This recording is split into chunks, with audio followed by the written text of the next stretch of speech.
kelmaydigan narsa yo'q dinni ichida.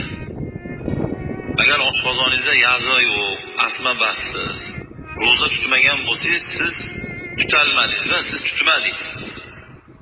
Siz tutmadingiz. Tutalmadim demang, gapdan gapingizni qilmang. Siz tutmadingiz. Chunki Xudo ro'zani tutalmaydigan qilib buyurmagan.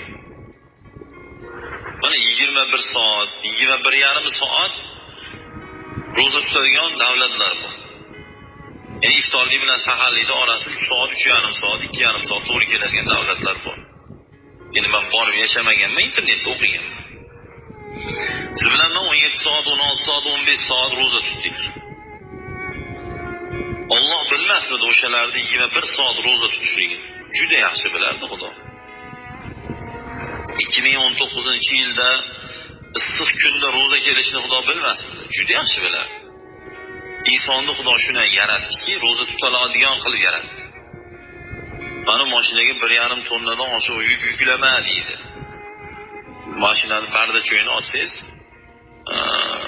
bardacho'yda kitobcha chiqadi, benzin quy, salarka quy, yoki 1,5 tonna yuk oladi, palon pokini mashina haqida shu mashinani yasagan odam ma'lumot yozib qo'yadi.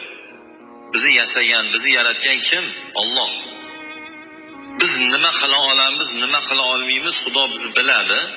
Bilganligi uchun qo'limizdan keladigan qilib dinni shakllantirib berdi. Qo'lingga kirka lo'mda olib yo samolyotga chiqib, jannat qattaligini top demadi Xudo bizga.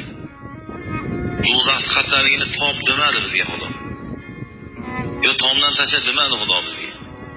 Xudo bizga aqlimiz yetadigan, kuchimiz yetadigan, pulimiz yetadigan, vaqtimiz yetadigan yana nima bor yana? Xullas, shu narsalarni buyurdi. Dinimizda kuchimiz yetmaydigan ibodat yo'q akalar. Dinimizda pulimiz yetmaydigan ibodat yo'q. Dinimizda vaqtimiz yetmaydigan ibodat yo'q. Dinimizda kallamiz olmaydigan ibodat yo'q.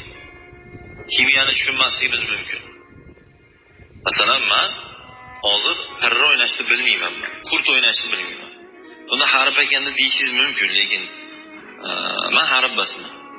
Parra o'ynashni bilmaydigan odam harb hisoblanmaydi. Janoza o'qishni bilmagan odam shunday bo'lishi mumkin.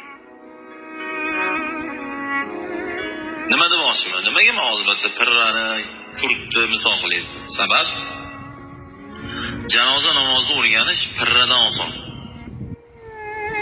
5 mahal namozni o'rganish nardadan oson. Dinimizni tushunish mana telefonni funksiyasidan oson. Hozir ichlarida birortalaring mana telefon jiringlasa qana oladi demaysizlar. Onaxonlarga telefon jiringlasa qana oladi, bolam uni deydi. Tushunmaydi, ayniydi o'zi bu. Bilmaydi buni. U ayib emas, chunki bilmaydi. Lekin dinini bilmaslik ayib. Xudosini tanimaslik ayib. O'rida bitta nechta 3 turgan bo'lsa, o'rta ana qana mashinasi hammasi kuladi o'zicha. Ana qaranglar, mashina bilmayapti deydi. O'sha mashinani Nexia 3ligini, nechinchi pozitsiyaligini bilmaslik bizni do'zax qilmaydi bolalar. Lekin Xudoyimizni tanimaslik, Xudoyimizni bilmaslik, dinimizni bilmaslik bizni do'zax qiladi.